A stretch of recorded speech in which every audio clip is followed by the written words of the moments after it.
გესალმებით. დიდი მადლობა ყველას, ვინც მოხვედით. გვესმის, რომ შეიძლება მზეში უფრო კომფორტული არის, ამიტომ მეც ესე დავდგები თქვენთან მიმართებით. ვაგრძელებთ მოკლედ ჩვენს სამშაბათობებს, შეხვედრებს და საუბრობთ ცხადია ისევ განათლების პოლიტიკაზე, უშუალოდ ამ ანტისახელმწიფოებრივ პირდაპირ შეგვიძლია ვთქვათ რეფორმასთან დაკავშირებით და რაღაც მხრივ იმედი გვაქვს, რომ ეს შეხვედრებიც გადააზრებასაც უწყობს ხელს და მეორე მხრივ საზოგადოების მობილიზებასაც. და ვცდილობთ, რომ ვისაუბროთ იმ პრიორიტეტულ საკითხებზე, რაც ყველასთვის არის მნიშვნელოვანი და მეორე მხრივ ის საკითხები, რასაც ეს ეგრეთ წოდებული რეფორმა და ცვლილებები არ პასუხობს, რაც გამორჩენილი არის, უგულებელ ყოფილი არის მიზანმიმართულად ან არაკომპეტენტურობის გამო თუ სხვადასხვა მიზეზებიდან გამომდინარე. დღეს ჩვენ გვინდა ვილაპარაკოთ სტუდენტების საჭიროებებზე. ბევრი კითხვა არის უკვე, რა ვიცი, ერთ წელზე მეტია, რომ თქვათ სტუდენტები რატო არ არიან აქტიურები, რეალურად თქვათ რას აკეთებენ, სად არიან, ასე შემდეგ, ხო? და საკმაოდ ვიწრო პერსპექტივიდან განვიხილავთ ხოლმე ამ სტუდენტების საჭიროებებს, იქნება ეს საბაკალავრო, სამაგისტრო, სადოქტორო საფეხურებზე და დღეს გვინდა რომ ცოტა მათი თქვათ კონკრეტული გამოცდილებების საფუძველზე, პირადი გამოცდილებების საფუძველზე გადმოვცეთ მოკლედ მათი საჭიროებები და ის პრობლემები, რომელიც რეალურად სტუდენტებს აწუხებს და რეალურად ეს არის საკმაოდ ისეთი მრავალფეროვანი სპექტრი, ხო? ამიტომ დღეს ესე იგი რამდენიმე სტუდენტი იქნება გამომსვლელი. გთხოვთ, რომ თქვენც ამ დისკუსიაში ჩაერთოთ, დასვათ კითხვები, ან თქვენი გამოცდილებაც გითხრათ, იმიტომ რომ დარწმუნებული ვარ, რომ თქვენთვისაც თქვათ ეს პრობლემები ნაწილი ყოველ შემთხვევაში ცხადი იქნება და ბოლოს თქვათ მეც ჩემს გამოცდილებას გაგიზიარებ, როგორც დოქტორანტი, რომელსაც თქვათ ასევე უამრავი პრობლემა შემექმნა და დღეს ეს სტატუსი შეჩერებული მაქვს. ამიტომ პირველი მე მიკროფონს დაუთმობ ალექსანდრე რიგვავას, ილიას სახელმწიფო უნივერსიტეტის სტუდენტს და ვთხოვ, რომ მისი გამოცდილება გაგვიზიაროს. ის პრობლემები და საჭიროებები, რომელსაც რეფორმა ეგრეთ წოდებული არ სნობს.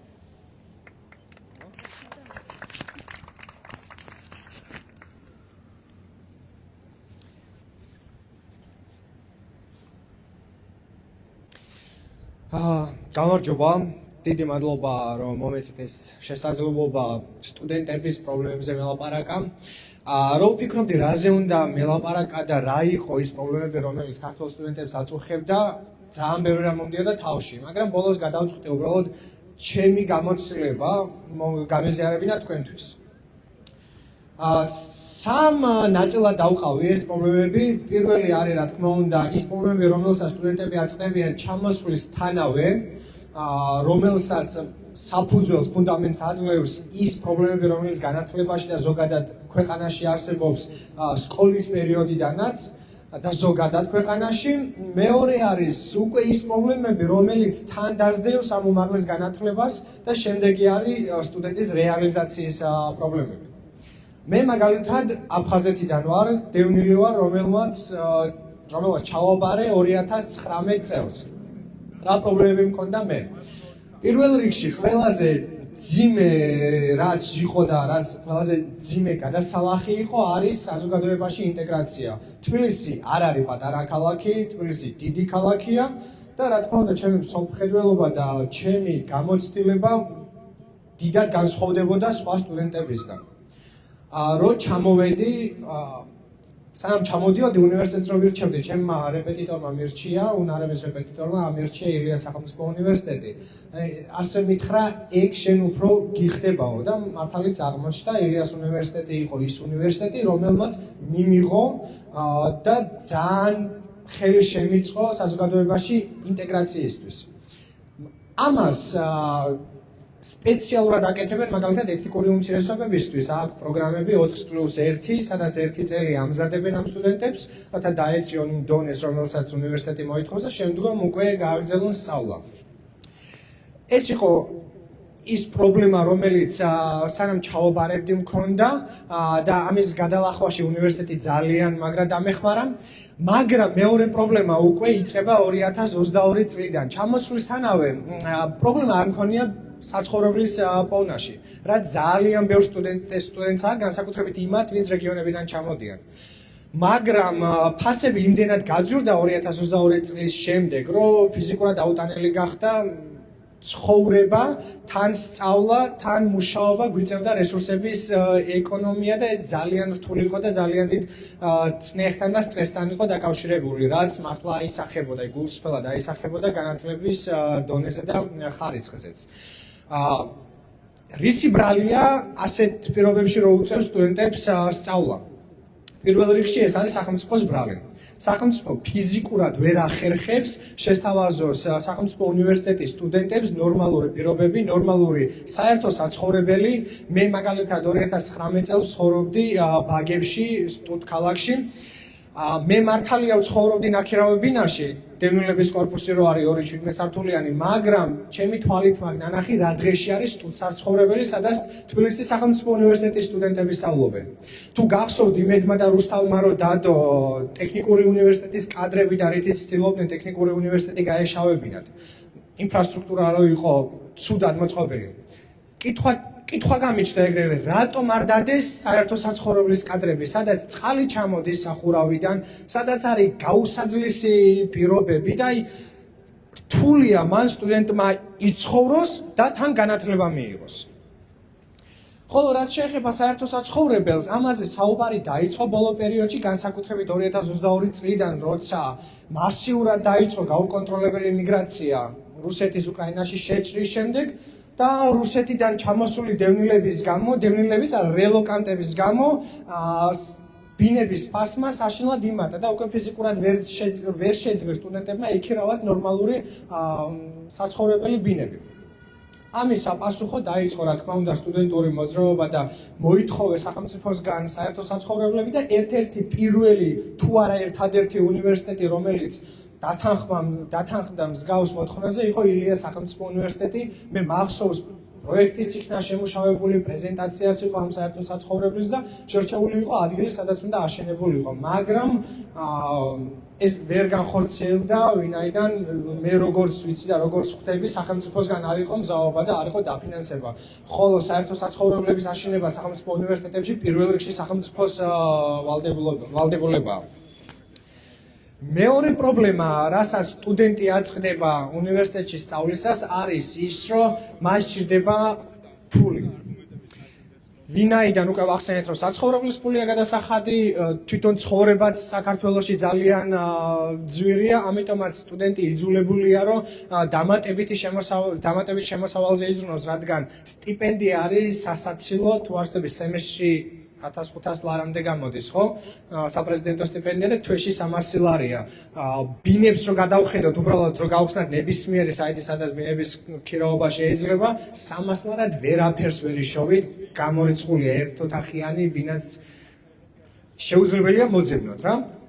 ამიტომ ამ სტუდენტებს უწევთ დამატებითი შემოსავალის პოვნა და რა თქმა უნდა პირველი და ყველაზე მარტივი არის მაღაზიები, ორი ნაბიჯი, სპარი, ნიკორა და ასე შემდეგ და ძალიან ბევრი მიდის კიდე ონლაინ კაზინოებში სამუშაოდ, როგორიცაა Evolution და Evolution-ში როგორი პირობებია და ორ ნაბიჯში როგორი პირობებია, ყველას კარგად მოგეხსენებათ. მაგალითად ძალიან სერიოზული პროტესტის ტალღა იყო Evolution-ის წინააღმდეგ 2024 წელს. ეს ბიზნესები იყენებენ ამ მდგომარეობას უნივერსიტეტებში და იწყება ამ სტუდენტების ექსპლუატაცია. მათ უწევთ ნახევარგანაკეთზე ფიზიკურად რთულია იშოვო ნორმალური სამსახური. ხოლო ვინც სთავაზობს სტუდენტებს ნახევარგანაკვეთს, ყველაფერია ნახევარგანაკვეთის გარდა და პლუს ამას ძალიან ცოტა ფულს უხდიან. ეს მე იმის მიზეზი ხდება, რომ სტუდენტები ხშირად მუშაობენ არა ერთ სამსახურში, არამედ რამოდენიმეში. ხოლო იქ, სადაც ნორმალური პირობებია, რა თქმა უნდა, სტუდენტებს უწევთ სრული განაკვეთით მუშაობა და შესაბამისად ფიზიკურად არჩევათ დრო, რომ ხარისხიან განათლებას დაუთმონ, სწორედ მიხედონ განათლებას და მიიღონ ხარისხიანი განათლება. ამას იმასაც თუ დავამატებთ, რომ ბევრ უნივერსიტეტში ეგრე არის მოწყობილი სილაბუსი და პროგრამები, რომ არ არის მორგებული ისე სტუდენტებზე, რომლებიც მუშაობენ, ძალიან დიდ პრობლემებს ვაწყდებით. მაგალითად, მე ვარ საერთაშორისო ურთიერთობების სტუდენტი ილიას სახელმწიფო უნივერსიტეტში და ჩვენ გვაქვს ძალიან ძლიერი ენების სკოლა. ნებისმიერი ამ პროგრამის სტუდენტი ირჩევს ერთ ენას, რომელსაც ეუფლება მთელი 4 წლის განმავლობაში. და ეს არის ინტენსიური კურსი. კვირაში 4 დღე 2 საათი ჩვენ უთმობთ ენის შესწავლას. რასაც რა თქმა უნდა შედეგი გამოაქვს და ვინც უთმობს ამ დროს ენების სწავლას 4 წელიწადში ითვისებს გერმანულს, ფრანგულს, იტალიურს, ასევე აზიურ ენებსაც ვასწავლით, მაგრამ ამასთან ძალიან რთულია შევათავსოთ სამსახური, რადგან კვირაში 4 დღე უნივერსიტეტით ხარ დაკავებული, პლუს ამას სხვა კრედიტებიც უნდა გაიარო და შეუძლებელი ხდება. ამიტომაც საქართველოში დაბალი განათლების ხარისხი, როცა კოცები გვეუბნებიან, რომ ეს ასეა და ამას უნდა ვებრძოლო და არა უნივერსიტეტებს, რომელიც პირიქით თავაზობენ სტუდენტებს კარგ განათლებას. გარდა ამისა, არის რეალიზაციის პრობლემა. ისევ საკუთარ თავზე მინდა ველაპარაკო, პოლიტმეცნიერება, საერთაშორისო ურთიერთობა რო დავამთავრო, ბაკალავრიატი რო დავამთავრე, ჩემთვის წარმოუდგენელი იყო საჯარო სამსახურში მუშაობის დაწყება და რატომ? იმიტომ რომ მქონდა მკაფიო და ძლიერი სამოქალაქო პოზიცია. არ დავეთანხმე იმას, რომ უნდა მერქვას უცხოური გავლენის აგენტი, არ დავეთანხმე იმას, რომ საქართველოს ადგილი არ არის ევროკავშირში და შესაბამისად მოვიჭერი ყველა ის გზა, რომ მემუშაო ჩემი პროფესიით საჯარო სამსახურში. ეს პრობლემა არაა ის, რომელიც დღეს გაჩნდა და მარტო კოცების ბრალია საქართველოს დამოუკიდებელი საქართველოს ისტორიაში ეს პრობლემა სულ იდგა. მე მაგალითად ვიცი, რომ საგარეო საქმეთა სამინისტროში მოხვედრა ნეპოტიზმის და კორუფციის გამო სულ ძალიან დიდ პრობლემებთან იყო დაკავშირებული და დღემდე ეს ფიზიკურად წარმოუდგენელია. გარდა ამისა, ბაზარს არ თავაზობს სახელმწიფო, მაგალითად საბუნებისმეტყველო საგნებს ვინც ამთავრებს, ამ ხალხისთვის არ არის პირობები, რომ დასაქმნენ. ერთადერთი ისაა, რომ თბილისი დიდი ქალაქია და აქ შეიძლება კიდე რაღაც მიმართულებები და რაღაც სფეროები ვიპოვოთ, სადაც სტუდენტები შეძლებენ ასე თუ ისე საკუთარი თავის რეალიზაციას. მაგრამ მე მყავდა მეგობარი, რომელიც ბიოლოგიაზე სწავლობდა ილიას სახელმწიფო უნივერსიტეტში და იყო რეგიონიდან. ერთადერთი საკუთარი თავის რეალიზაცია ამ ადამიანს შეეძლო მხოლოდ მასწავლებლად. მაგრამ როცა შენ უმაღლეს განათლებას ეუფლები, ხარისხი გაქვს და გაქვს ამბიციები, მასწავლებლობა არ არის საკმარისი. შენ რა თქმა უნდა ამბიციური ხარ, გინდა იკვლიო, გინდა განვითარდე აკადემიური მიმართულებით და ამისთვის შენ იძულებული ხარ დარჩე თბილისში უზარმაზარი კონკურენციის პირობებში და სახელმწიფო არანაირად არ გიწყობს განვითარებისთვის ხელს. აი ხშირად ჩდება კითხვა და მინდა ამ კითხვას ახლა ვუპასუხო, გამოვიყენო ეს შესაძლებლობა. ხშირად სვამენ კითხვას, სად არიან სტუდენტები? რატო არ არიან სტუდენტები ამ პროცესში აქტიურად ჩართული? აი ზუსტად ამაზე ვილაპარაკე ახლა. აი ამ ყველაფრის გამო ვერ არიან სტუდენტები ჩართული. არასწორია, ვიძახოთ რომ ისინი არ ერთვებიან, ისინი ფიზიკურად ვერ ერთვებიან.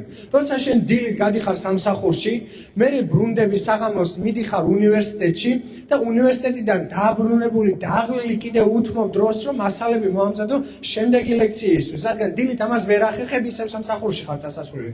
თუ ღამის ცვლაზეც არ ხარ, მეორე სამსახურში. და ასეთ ხალხს ჩვენ ვეუბნებით, გამოდი და აქტიურად კიდე გააპროტესტე და გვერდში დაგვიდექიო. ეს არ არის სერიოზული.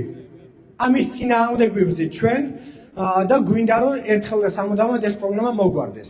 ის რომ ეს ხალხი ქუჩაში არ გამოდის სიტყვაზე და ჩვენს გვერდით შეიძლება არ იდგეს ყოველ დღე, იმას არ ნიშნავს რომ უკმაყოფილოები არ არიან და იმას არ ნიშნავს რომ სხვა ფორმით არ აპროტესტებენ. მე მაქვს ანალოგიური კითხვა პროფესორების მიმართ, ლექტორების მიმართ. მასწავლებლების მიმართ, სად ხართ? ილიას უნივერსიტეტი რო დახურეს, რო გამოცხადა ეს ამბავი. რატო არ გამოდიოდით აქციებზე? ილიას უნივერსიტეტში მუშაობს 3000-მდე პროფესორი და პერსონალი. არ გამოსულა 3000 ადამიანი, ღია ლექციებზე არ დგა 3000 ადამიანი.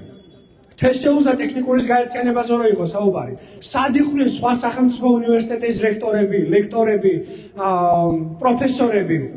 სოხუმის უნივერსიტეტი რო დახურეს და აქცია რო ჩაინიშნა, რატო არ მივედი და მხარი არ დაუჭირეთ იმ სტუდენტებს, რომლებიც მანდ გამოდიოდნენ და აპროტესტებდნენ. ამაშია საქმე. ჩვენ ვიბრძვით, თუ ბევრი არა ვარ, გარკვეული რაოდენობის სტუდენტი გამოდის და იცავს თავის პოზიციას, თავის მომავალს და თავის უნივერსიტეტს, მაგრამ თქვენს გარეშე ჩვენ არაფერი არ გამოგვივა. თუ ვიძახით, რომ ერთად უნდა დავამარცხოთ ეს რეჟიმი, თუ ვიძახით, რომ ერთად უნდა დავიცვათ ეს ქვეყანა და ერთად უნდა დავიცვათ განათლების სისტემა, დავდგეთ ერთად, დაგვიჭირეთ მხარი. ჩვენ თქვენს გვერდით ვართ, ჩვენ თქვენი იმედი გვაქვს და ნუ დაგვაღალატეთ. ნუ იქნებით განწირული თაობის მოღალატე პროფესორები და მასწავლებლები. დიდი მადლობა.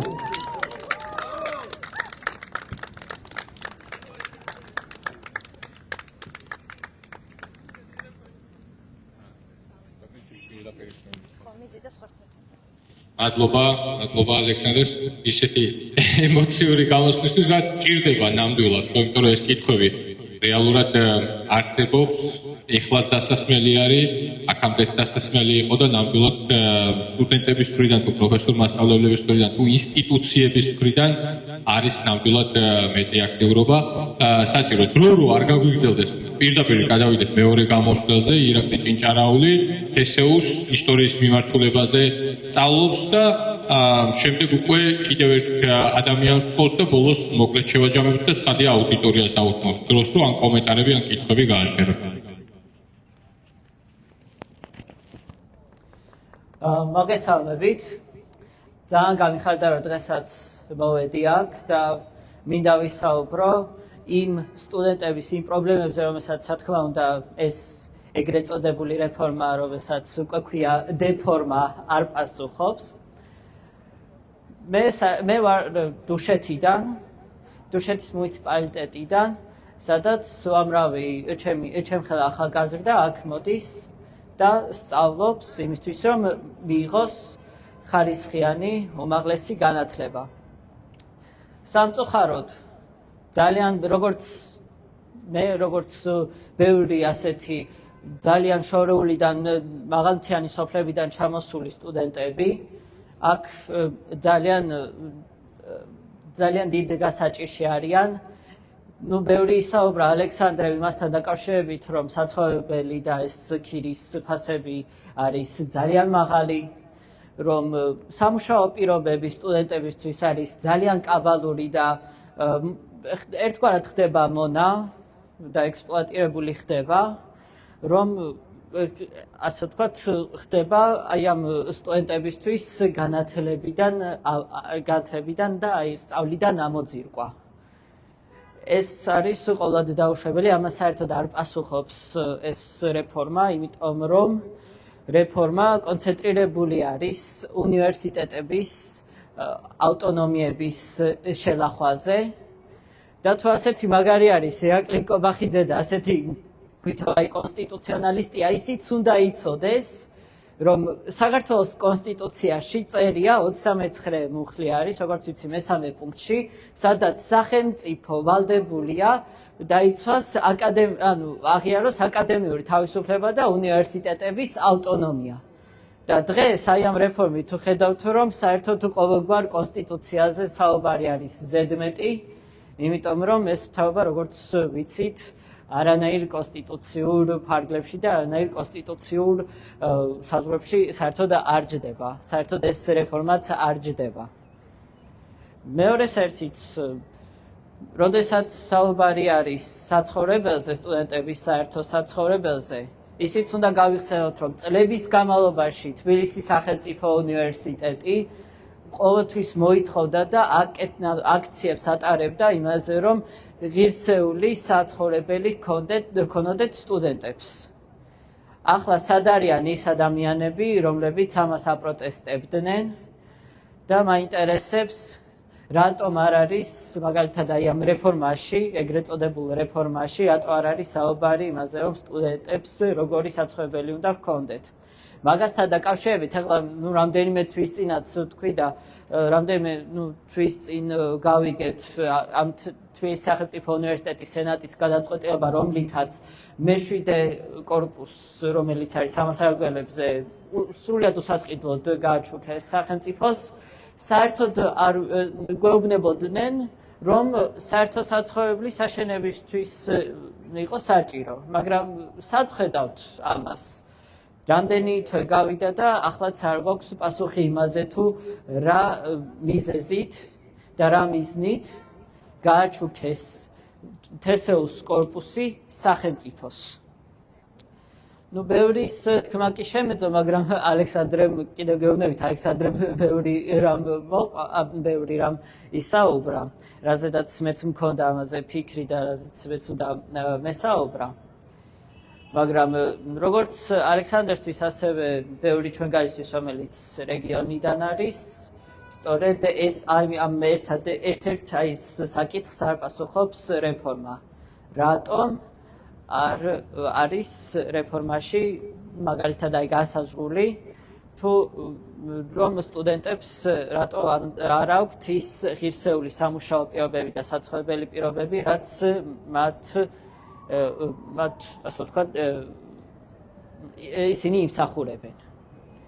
ბევრი ისე თქმა მაინც არ მინდოდა და ძალიან დიდი მადლობა, რომ აქ დაგვესწარით და ყოველ სამშაბათს აუცილებლად უნდა ვიდგეთ და უნდა ვიბრძოლოთ ღირსეული სტუდენტობისთვის, რომელიც ყველა სტუდენტი იმსახურებს.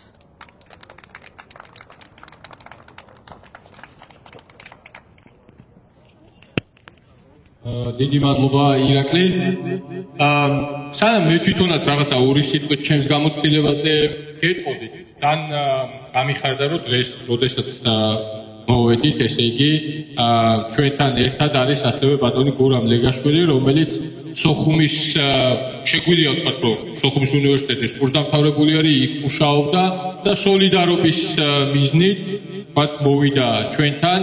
ამიტომ ვთხოვთ, რომ მივესალმოთ და გავამხნევოთ ასევე, იმიტომ რომ სოხუმის უნივერსიტეტის ცვლილებები ნამდვილად არის ასევე სიმბოლური და ამ სიმბოლოებს ებრძვიან რეალურად და მათაც ვთქვათ, ის მხარდაჭერა სჭირდებათ, რაზეც ასევე ალექსანდრე ილაპარაკა. ამიტომ ძალიან გამიხარდა ეს ადამიანი აქ რო დავინახე და მოусმინოთ მის საქმეს.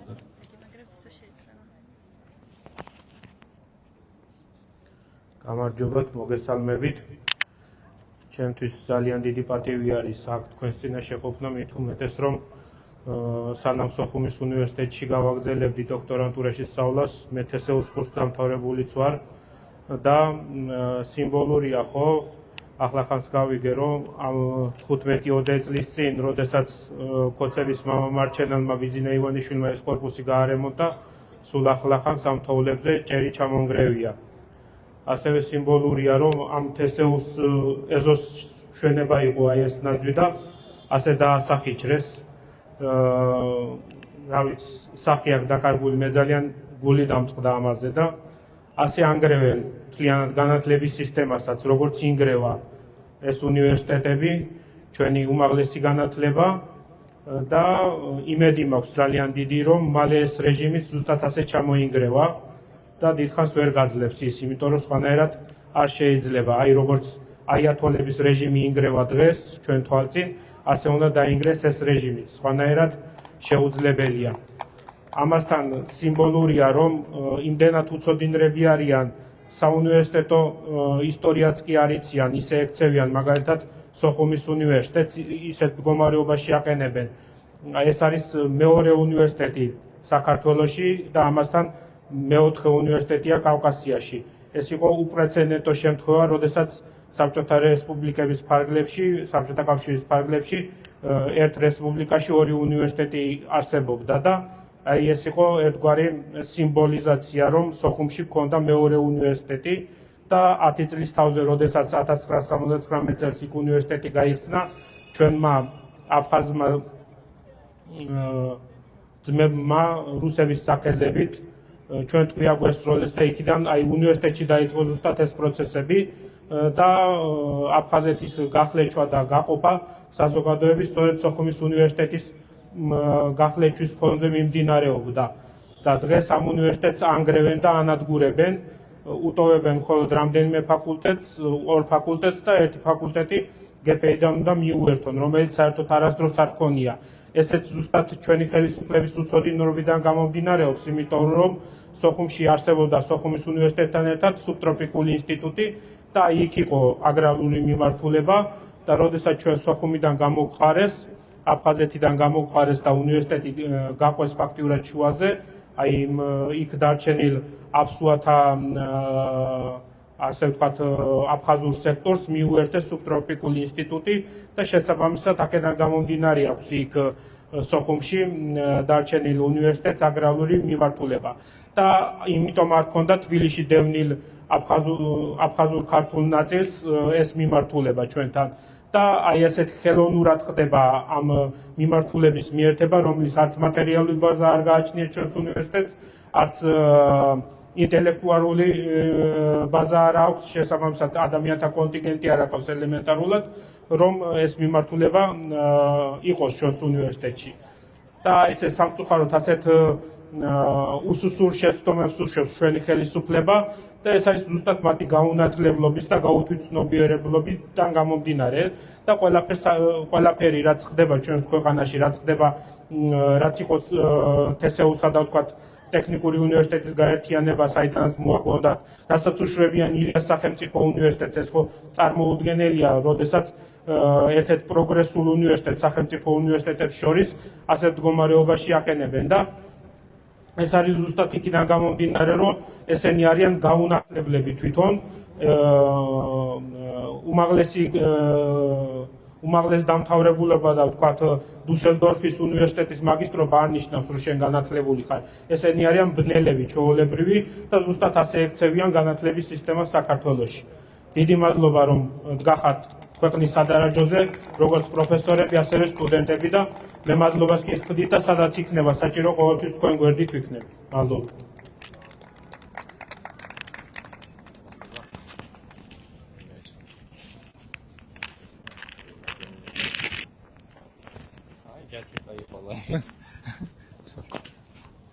დიდი მადლობა. აი ეხლა ბოლოს ორი სიტყვით ან შევეცდები მოკლედ გაგიზიარებთ ჩემს გამოცდილებასაც. სხვა შორის საკმაოდ ისეთი საინტერესო გამოცდილება მაქვს იმ თვალსაზრისით, რომ საბაკალავრო საფეხურზე სწავლობდი საზღვარგარეთ, კონკრეტულად შვედეთში და სკანდინავიურ ქვეყნებში იცით, რომ საკმაოდ ისეთი საინტერესო პოლიტიკა აქვს განათლების და ამაზეც მოვყვები.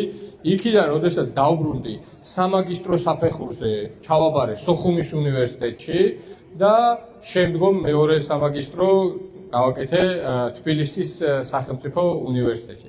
სოხუმის უნივერსიტეტში, როდესაც სწავლობდი, იქ შეხვედრებზე ამბობდნენ, რომ ჩვენთან სწავლობს შვედი სტუდენტი. მე მეცადნენ შვედ სტუდენტს და იმდენ რაღაცა განსხვავებული გამოცდილება იყო და პრინციპში ეს განზრახაც გავაკეთე, რომ ეს რაღაც მრავალფეროვანი გამოცდილება, მოკლედ, ანუ მალმოს უნივერსიტეტიდან სოხუმის უნივერსიტეტში ეს განსხვავებები მოკლედ დამენახა, ხო? აი თავარი თვალსაჩინო რა არის, ხო? ეხლა როდესაც თქვა შვედეთში, მალმოს უნივერსიტეტში ჩავაბარე, თავიდანვე თქვა იქიდან ცხადია ძალიან ბევრი ინფორმაცია მომაწოდეს, თქვა იქ საცხოვრისთან დაკავშირებით იქნებოდა, ყოფით საკითხებთან დაკავშირებით იქნებოდა და ასე შემდეგ. შემდგომ, როდესაც ჩავედი, პირველი ერთი კვირა იყო საორიენტაციო ერთი კვირა, სადაც თვითონ დავყავდით, თქვათ, როგორც თქვათ, საუნივერსიტეტო კამპუსებში, ბიბლიოთეკებში, კაფეებში, ბარებში, ანუ ქალაქს გვაცნობდნენ, ანუ ეს ქალაქი თვითონ გაგვაცდნენ, დაგვეხმარნენ ძალიან საცხოვრისის შერჩევაში და იქაც თქვათ რაღაცა სხვადასხვა არჩევანი იყო. ჩემთვის არ იყო ასე, მაგრამ შვედი სტუდენტებისთვის ჰქონდათ ყოველთვიური სტიპენდია დანიშნული, მხოლოდ იმიტომ, რომ ისინი იქ საბაკალავრო საფეხურზე სწავლობდნენ. და ეს ყოველთვიური სტიპენდია დაახლოებით იყო 1000 евро, ხო? ანუ განურჩევლად იმისა, ისინი იქ მუშაობდნენ თუ არ მუშაობდნენ, ჰქონდათ ყოველთვიური სტიპენდია იმისთვის, რომ მათ ესწავლათ, ჰქონოდათ შესაბამისი დრო, რესურსი, მათ შორის დასვენებისთვის და ასე შემდეგ. იმის შემდეგ, ვთქვათ, რამდენ ღონისძიებას აწყობდნენ სოციალიზაციისთვის, წმინდად სოციალიზაციისთვის, ხო და ესეც აჩვენებს, ვთქვათ, რაღაცა მენტალობას, ხო, თვითონ უნივერსიტეტის და ქვეყნის, რომ როგორ უყურებს განათლების სისტემას. ეს არის თქვათ ადგილი, სადაც მოხვედი, რაღაცა ისწავლე და წახვედი, თუ ეს არის თქვათ უფრო სხვა დანიშნულებით ასევე, ხო? ეს არის სოციალიზაციის სივრცე, ხო? სადაც ახალგაზრდები და არა მხოლოდ ერთმანეთთან ურთიერთობენ, გამოცდილებას უსიარებენ, ახალ ცოდნას აწარმოებენ, ხო? კვლევითი მიმართულებით, ასევე ძალიან ბევრი შესაძლებლობა იყო იქ, როგორც სტიპენდიები, მაგალითად გაცვლითი პროგრამა მე შვედეთიდან გავაკეთე ამერიკის შეერთებულ შტატებში. თვითონ ამ გაცვლით პროგრამაზე არანაირი ზედმეტი დანახარჯი არ მქონია, ხო? ამიტომ ეს შესაძლებლობები იყო ძალიან ისეთი მრავალფეროვანი, ხო? და კვლევითი მიმართულებით და სამეცნიერო მიმართულებით გაცილებით უფრო მეტი დანახარჯი იდებოდა და ფაქტობრივად ამაზე სტუდენტებს, ხო, ფიქრი არ უწევდათ, ხო? ისევე როგორც თქვა რაღაცა ყოფით საკითხებზე და ფაქტობრივად ძალიან ცოტა იყო სტუდენტი, რომელიც თქვა პარალელურად მუშაობდა და თან სწავლობდა, ხო? ძირითადად ფიქრობდნენ რაღაცა თავიანთ სწავლაზე, განათლებაზე, გაცვლით პროგრამებზე, ურთიერთობებზე და შემდგომ უკვე თქვათ უკვე დასაქმებაზე, ხო? ეხლა აქ როცა ჩამოვედი, ბუნებრივია აქ უკვე მეგობრებმა ილაპარაკეს თქვათ ყველა იმ პრობლემაზე, რაც სტუდენტებს აწუხებთ, მაგრამ მე მინდა როგორც აი სადოქტორო საფეხურის სტუდენტმა უკვე როდესაც თქვათ აი საბაკალავრო საფეხურიც გავიარე, 2 მაგისტრატურა და შემდგომ თქვათ მინდა რომ რაღაცა ჩემი სამეცნიერო ასე ვთქვათ კარიერა ავიწყო, სადოქტორო საფეხურზე ჩავაბარო და აქ რა პრობლემებს წავაწყდი, ხო? Ну, ერთი ბუნებრივია, რომ აქაც თქვათ ეს სადოქტორო საფეხურზე თქვათ არანაირი ფინანსური მხარდაჭერა თვითონ სტუდენტს, ხო? არ აქვს, დოქტორანტს არ აქვს და გიწევს, რომ პარალელურად თქვათ ის შენი ძირითადი საქმე აკეთო და ამის პარალელურად იმუშაო სადოქტორო ნაშრომზე, რაც ნებისმიერი თქვათ საღადმოაზროვნე და სერიოზულად თქვათ ვინც უყურებს ამ საკითხს, გვეტყვის, რომ ეს არის პრაქტიკულად შეუძლებელი, თუ ხარისხიან სამეცნიერო ნაშრომზე გვაქვს საუბარი, ეს ძალიან რთული არის, ხო? მაშინ რაღაცას აკლებ, ან შენ შრომას აკლებ, ან შენ დისერტაციას აკლებ და ყველაფრის ერთად კეთება, რომ ნაკლებად გამოდის, ეს კი გესმით, ხო? ამის პარალელურად ერთადერთი ინსტიტუცია არის ჩვენთან, თუ იყო ჩვენთან რუსთაველის ფონდი, რომელიც გასცემდა ამ სადოქტორო სტიპენდიებს, ვერ ვიტყვი რომ თქვათ ეს მცირე რესურსი იყო, თუმცა მაინც არ იყო საკმარისი სულთან რაოდენობრივად, იმიტომ რომ სულ რამდენიმე ასეულ სტუდენტს აფინანსებდა წელიწადში, თუმცა ის თანხა ნორმალური თანხა იყო, მაგრამ აქაც თქვათ არც ნორმალურად კრიტერიუმები იყო ცნობილი, როგორ აფასებდნენ, არც ის შეფასების პროცესი იყო ნორმალურად, თქვათ როგორც აფასებდნენ და ჩემ შემთხვევაში, ორივე შემთხვევაში მაგალითად აბსოლუტურად დადასტურებულად ვიცი, ორჯერ მქონდა რუსთაველის ფონდში შეტანილი ჩემი განაცხადი, ორივეჯერ, ესე იგი, ჩემი აკადემიური ხელმძღვანელი გახდათ ბატონი სიმონ ჯანაშია და მასთან ერთად და სხვა სფეროს პროფესიონალებთან ერთად ის განაცხადი უამრავჯერ გავიარეთ, რომ თქვათ სოლიდური განაცხადი ყოფილიყო წარდგენილი, მაგრამ ორივეჯერ, ესე იგი, გაურკვეველი მიზეზებით თქვათ მე მხარდაჭერაზე უარი მეთქვა და ორივეჯერ შემდგომ, როდესაც უკვე ჩავაცივდი და შევეცადე, რომ გამერკვია, ასე ვთქვათ, არაფორმალურად მივიღე პასუხები, რომ პასუხი იყო პოლიტიკური ნიშნით, ხო, რომ პოლიტიკური ნიშნით, ვთქვათ, ზოგ შემთხვევაში უნივერსიტეტმა, ზოგ შემთხვევაში თვითონ რუსთაველის ფონდმა მიიღო გადაწყვეტილება, რომ ვთქვათ, ჩემთვის ეს მხარდაჭერა არ გამოეცხადები და რის გამოც და მათ შორის იმის გამო, რაც ამ ქვეყანაში ეხა ხდება, ცხადია მომიწია თქვათ დროებით, იმედი მაქვს, რომ დროებით თქვათ სტატუსი შემეჩერებინა და ამ მომენტისთვის ბუნებრივია თქვათ ამ ნაშრომზე ვერ ვაგრძელებ მუშაობას, არადა თქვათ თვითონ ნაშრომის თემა, დიდი თემა ეს განათლების მარკეტიზაცია იყო და ეს საბაზრო პოლიტიკა, რასაც დღეს რო გვეუბნებიანო თქვათ, ხო, ბაზრის კვლევაზე უნდა იყოს თურმე დამოკიდებული ფილოსოფიას რამდენი სტუდენტი ისწავლის, ხო, ამას ეხება მათ შორის, ანუ მარკეტიზაციის გავლენა, თქვათ, მასწავლებლებზე, მაგრამ მასწავლებლებში ვიკვლევდი იუმორს და მე მგონია რომ ეს ძალიან ისეთ საინტერესო თემა არის და მე თვითონ